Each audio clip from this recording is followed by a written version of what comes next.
नमस्कार, मुद्दा देख रहे हैं आप। मैं हूं आपके साथ वक्ता दुबे। चीन भारत के साथ संबंध बढ़ाने की बात कर दोहरी चाल चल रहा है। चीनी विदेश मंत्रालय के प्रवक्ता माओ निंग ने मंगलवार को कहा कि भारत, रूस और चीन उल्लेखनीय प्रभाव के साथ प्रमुख शक्तियों के रूप में उभर रहे हैं। बीजिंग, मॉस्को और नई दिल्ली के साथ संबंध बढ़ाने के लिए तैयार है, लेकिन मीठी मीठी बातों का झांसा देने वाला विस्तारवादी चीन हाथ में खंजर लिए हिंद महासागर में अपनी गतिविधियों को तेज कर रहा है। भारत की जमीनी सीमा से लेकर समुद्री सीमा तक चीन भारत को घेरने की साजिश रच रहा है।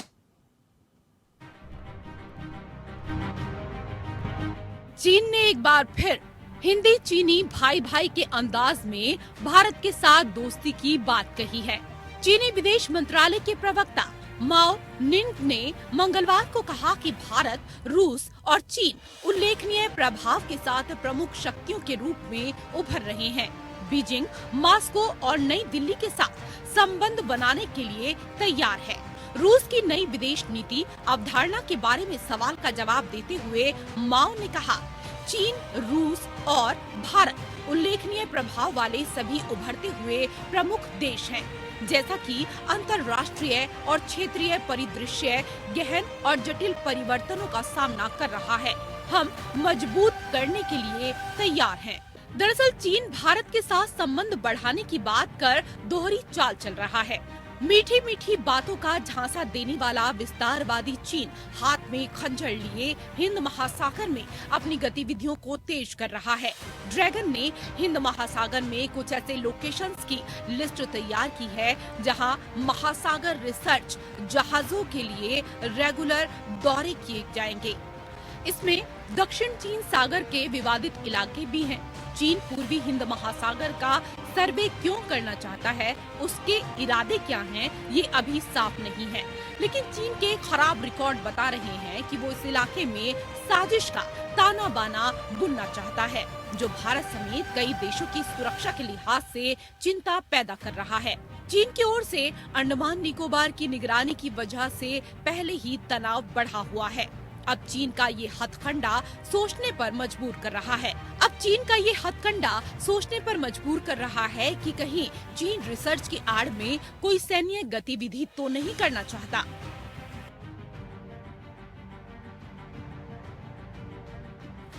चीन पाकिस्तान और श्रीलंका सहित कई देशों में बंदरगाहों और बुनियादी ढांचे में निवेश के साथ रणनीतिक हिंद महासागर क्षेत्र में प्रभाव बढ़ाने का प्रयास कर रहा है। चीन ने इस हफ्ते की शुरुआत में भारत को छोड़कर दक्षिण एशिया के सभी देशों सहित हिंद महासागर क्षेत्र के 19 देशों के साथ बैठक की। सूत्रों का कहना है कि इस बैठक में भारत को आमंत्रित नहीं किया गया था।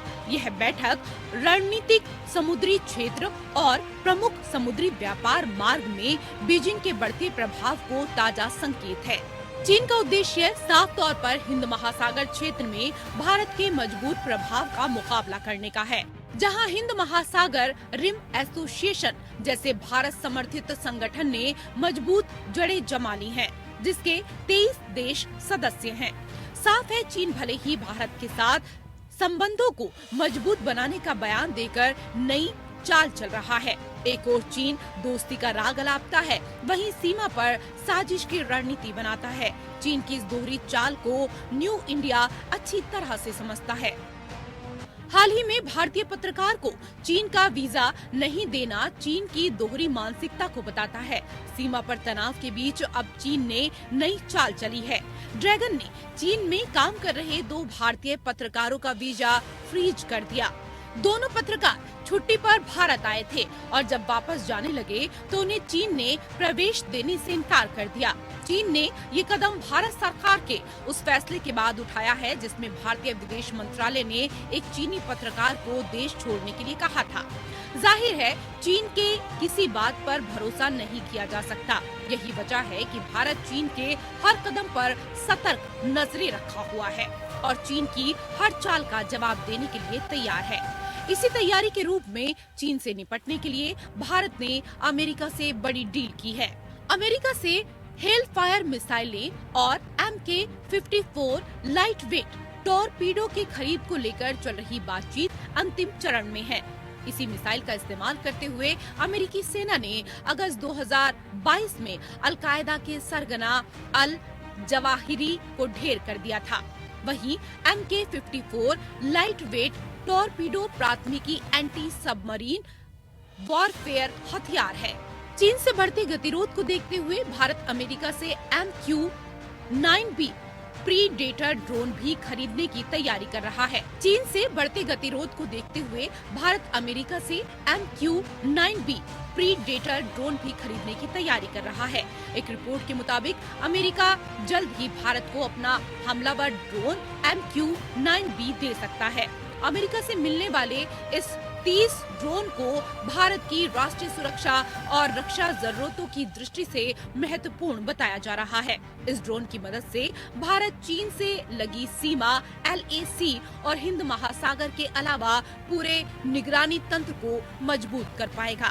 साफ है, भारत ने 1962 में चीन के किसी दगाबाजी से सबक ले लिया है। साफ है, भारत ने 1962 में चीन की दगाबाजी से सबक ले लिया है और वो अब चीन की किसी भी चाल में नहीं फंसने वाला, बल्कि वो ड्रैगन की हर दगाबाजी का जवाब देने के लिए तैयार है। Bureau report, APN।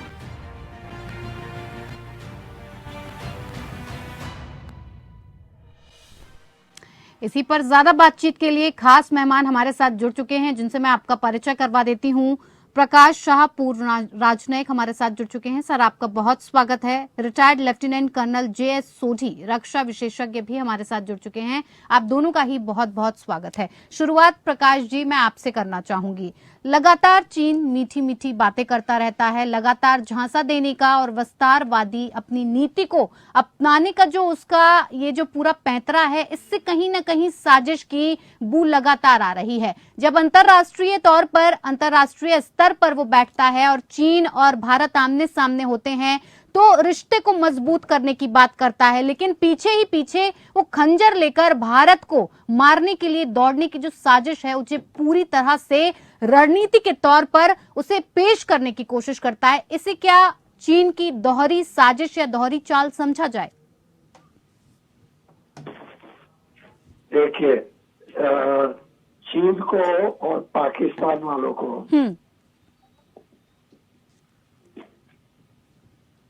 चीन और पाकिस्तान वालों को हमेशा दो आंखों से हम लोगों ने देखा हुआ है। उन्होंने वो आपके सामने जब आते हैं, आपके सामने बैठते हैं तो मीठी मीठी बातें करते हैं और दोस्ती बनाते हैं जी। और जब वो पीछे से बात करते हैं तो नहीं करते हैं और हमको वो दूसरी तरह से देखते हैं। तो इसीलिए इनके बातों में इन्होंने तीसरी दफा 11 नाम बदले हैं अरुणाचल प्रदेश में। तो हमें इनका कोई वो नहीं करना चाहिए जिससे हमें उनको विश्वास रखना है। तो हमें इनको बोल दिया हुआ है हमारी फॉरेन ऑफिस में ये सब गलत है। इनके हम उनके जो नाम बदले हैं वो नाम को नहीं जब मानते हैं और हम जानते हैं कि वो जो नाम बदलते हैं वो अपने लिए बदलते हैं। तो हमने कह दिया है सब लोगों को कि इनकी नई जो बदली करी हुई है नाम की, उसमें कोई विश्वास नहीं रखना चाहिए।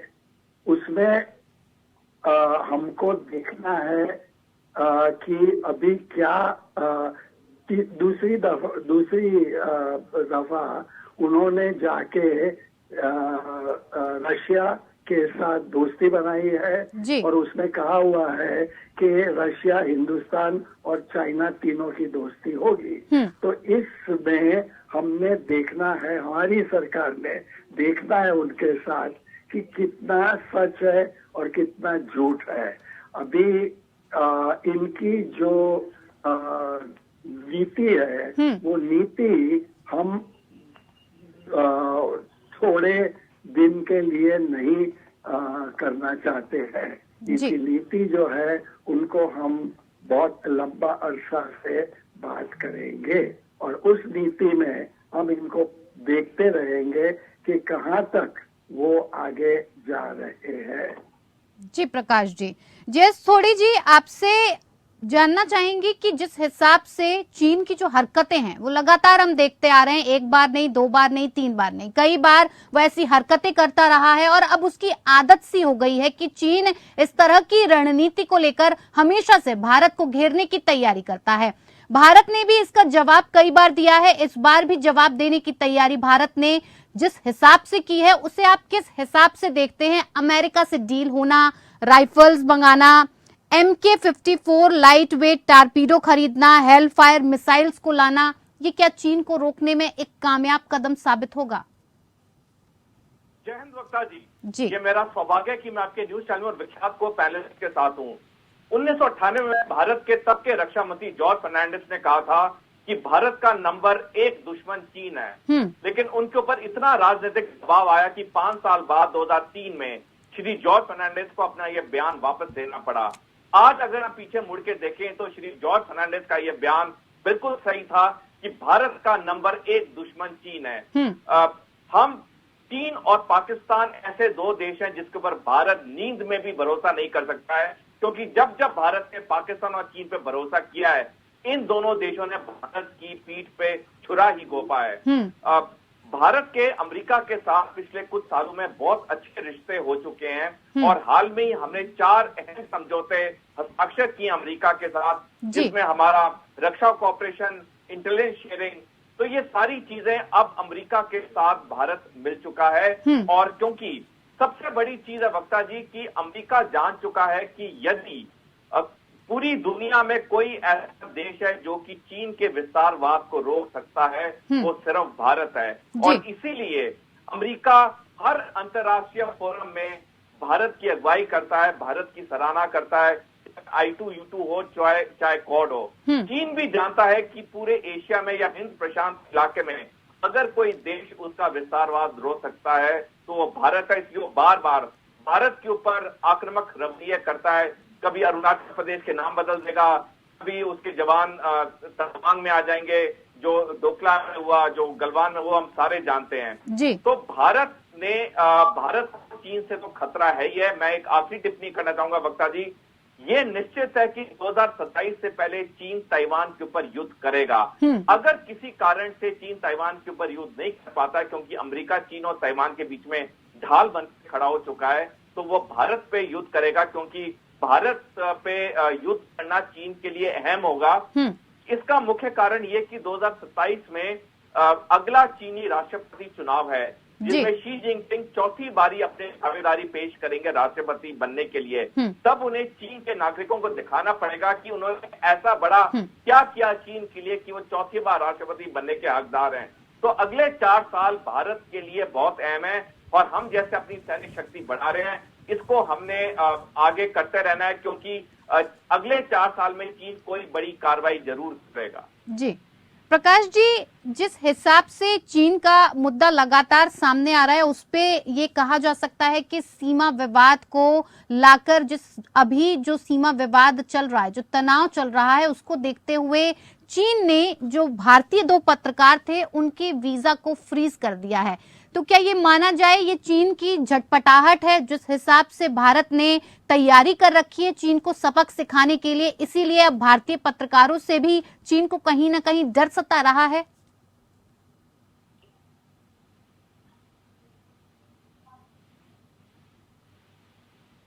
प्रकाश जी, आपको आवाज आ रही है? हाँ, आवाज आ रही है जी। उसमें बात ये है कि भारत के ये कोई नई बात नहीं है। भारत के पत्रकार 2 पत्रकारों को जो उन्होंने ट्रीटमेंट दिया हुआ है, वैसी ट्रीटमेंट आगे भी रिटायर्ड आर्मी वाले जो होते हैं, आर्म फोर्सेस वाले, उनको दी है कि वो पहले देखते हैं कि कश्मीर की उन्होंने कश्मीर में और अरुणाचल प्रदेश में जाके ये डिफेंस फोर्सेस की पोस्टिंग ली है वहां के लिए, जिसको ली है उसको वो ना कर देते हैं। तो उससे जो हम भी है वो हमको हमारे जो सरकार है वो बदल गई है और अभी आ रही है मिस्टर मोदी की सरकार। मिस्टर मोदी की जो सरकार है उन्होंने 4 कंट्रीज अमेरिका, जापान, ऑस्ट्रेलिया और हम उनकी एक बना दी है कि जिससे हिंदुस्तानी ओशन के ऊपर हम लोगों की ज्यादा एग्रेसिव टेक्निक बनेगी। तो इसके धीरे धीरे अब हमारे जो सरकार है, नई सरकार है, वो जरूर, मोदी साहब की सरकार है, वो जरूर देखेगी। देखो, हाँ, हमारे डिप्लोमेसी में हमेशा लोग बदलते रहते हैं जी। तो ये हमारी डिप्लोमेसी में नहीं है, ये दुनिया की डिप्लोमेसी में है कि दोस्त बन जाता है दुश्मन और दुश्मन बन जाता है दोस्त।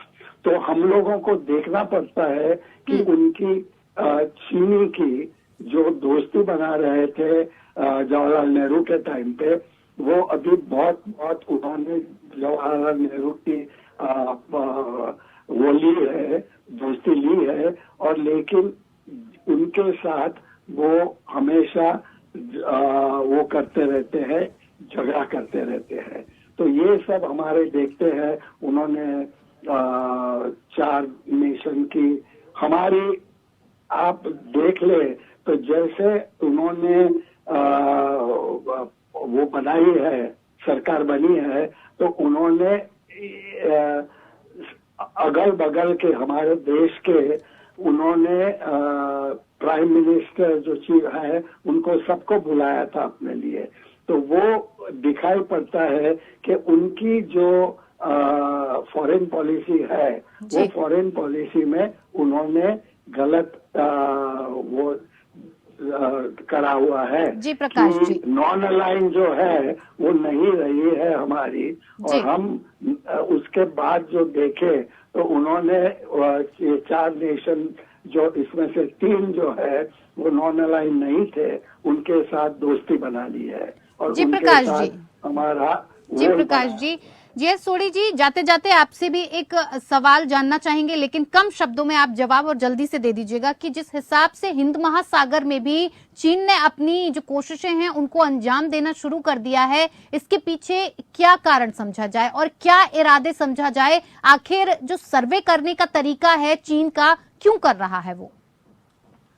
जी, हिंद प्रशांत इलाका चीन के लिए बहुत ही महत्वपूर्ण है, सुरक्षा की वजह से और व्यापार की वजह से। खास करके साउथ चाइना सी, जहाँ पे दुनिया का 60% व्यापार होता है और हिंद प्रशांत इलाके में दुनिया का 80% व्यापार होता है। और चीन के ये हमेशा से मंसूबे रहे हैं इस इलाके में नियंत्रण करने के लिए, और ये जो अपनी ये स्पाई शिप्स भेजता है क्या कि हम सिर्फ सर्वे कर रहे हैं, ये सर्वे नहीं, ये सूसी इंफॉर्मेशन इकट्ठी करता है चीन, क्योंकि चीन को पता कि आने वाले वक्त में हिंद प्रशांत इलाके के ऊपर एक जंग होगी, और इसलिए हम देख रहे हैं कि इस इलाके में दिन प्रतिदिन तनाव बढ़ता जा रहा है। जी जी, बहुत बहुत धन्यवाद आप दोनों ही मेहमानों का इस खास पेशकश में मेरे साथ जुड़ने के लिए। मुद्दा में फिलहाल इतना ही, मुझे दीजिए इजाजत, नमस्कार।